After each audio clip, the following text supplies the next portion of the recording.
ഇത് mass Motors ഇതാണ് ഹീറോൻ്റെ CBZ എക്സ്ട്രീമാണ് വണ്ടി. നമുക്ക് അതിൻ്റെ ജനറൽ സർവീസായിട്ട് വന്നതാണ്. General service engine oil checkup പറഞ്ഞാൽ വാട്ടർ സർവീസ് എഞ്ചിൻ സൈഡിൽ നിന്നൊരു സൗണ്ട് വേരിയേഷൻ പറയുന്നുണ്ട്. ഇത്രയും കേസാണ് മെയിനായിട്ട് പറഞ്ഞേക്കണത്. അപ്പോൾ നമ്മൾ വണ്ടി ഓടിച്ചു നോക്കി വർക്കിന് കയറ്റിയിട്ടുണ്ട്. അപ്പോൾ നിലവിൽ നമുക്ക് അതിൻ്റെ എഞ്ചിൻ സൈഡിൽ നിന്ന് നല്ല രീതിയിൽ ശബ്ദ വ്യത്യാസമുണ്ട്.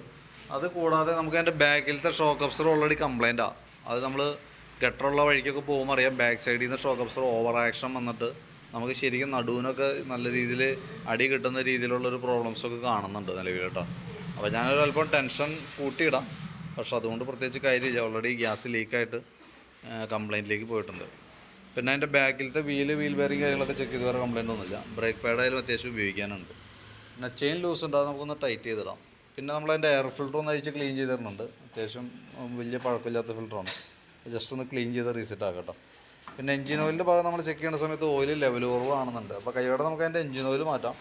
പക്ഷേ ഈ ലെവൽ കുറയുമ്പോഴുള്ള പ്രോബ്ലം നമ്മളിപ്പോൾ അടുത്ത പ്രാവശ്യം നമ്മൾ കൃത്യമായിട്ട് നോക്കണം, എന്തുകൊണ്ടാണ് ഓയിൽ ലെവൽ കുറയണമെന്നുള്ള ദിവസം നോക്കിയിട്ട് അതെന്താണ് പ്രോബ്ലം എന്ന് വെച്ചാൽ കൃത്യമായിട്ട് പരിഹരിച്ച് കൊടുത്തില്ലാന്നുണ്ടെങ്കിൽ മേജർ കംപ്ലയിൻറ്റിലേക്ക് പോകും. അങ്ങനൊരു പ്രോബ്ലം ഉണ്ട് നിലവിൽ.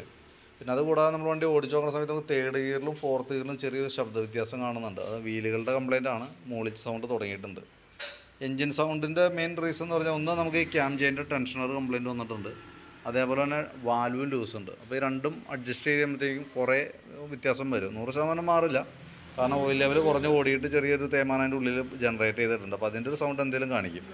നമുക്ക് ടെൻഷനറിൻ്റെയും വാൽവ് സെറ്റ് ചെയ്ത് കഴിയുമ്പോൾ ഒരു പരിധി വരെ കുറഞ്ഞുള്ളൂ, ഏകദേശം ഒരു 80% ഇപ്പോൾ ഉള്ള സൗണ്ടിനേക്കാളും കുറഞ്ഞുള്ളൂ കേട്ടോ.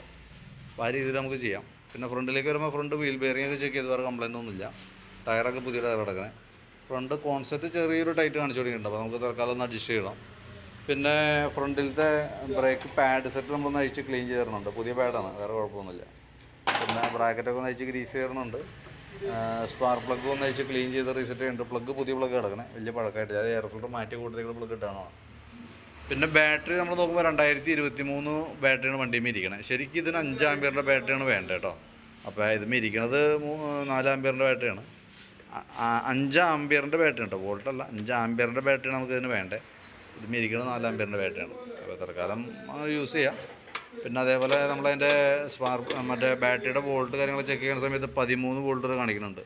ലോഡ് കൊടുക്കുമ്പോഴേലും 9.45 വരെ വരുന്നുണ്ട്. അപ്പോൾ നിലവിൽ ഇപ്പോഴത്തെ സ്റ്റേജിൽ നിലവിൽ ബാറ്ററി കംപ്ലീറ്റ് ഇല്ല. ആ രീതിയിലാണ് വണ്ടി ഓടിക്കിട്ടിയാണ് കേട്ടോ. പിന്നെ കാർബറേറ്ററുമായി ബന്ധപ്പെട്ട് വേറെ പ്രത്യേകിച്ച് കംപ്ലയിൻസോ കാര്യങ്ങളൊന്നും പ്രത്യക്ഷത്തിലില്ല, ഓടിച്ചു നോക്കുമില്ല. പരമാവധി കാർബറേറ്റർ കഴിക്കാതിരിക്കുക, കാരണം E20 പെട്രോളാണ് നമ്മൾ യൂസ് ചെയ്യുക. അതിൻ്റേതായിട്ടുള്ള പ്രോബ്ലംസ് വണ്ടികൾക്കുണ്ട്. അപ്പോൾ ഇതൊക്കെയാണ് മെയിനായിട്ടുള്ളത്. അപ്പോൾ ഞാൻ എൻ്റെ ഏകദേശം ഒരു എസ്റ്റിമേറ്റ് ആക്കിയിട്ട് എൻ്റെ ഡീറ്റെയിൽസ് വാട്സപ്പിലേക്ക് ഒന്ന് ഇട്ടേക്കാം. വീഡിയോ കണ്ടുകഴിയുമ്പോൾ നോക്കിയിട്ട് ഒന്ന് റിപ്ലൈ ചെയ്യണേ.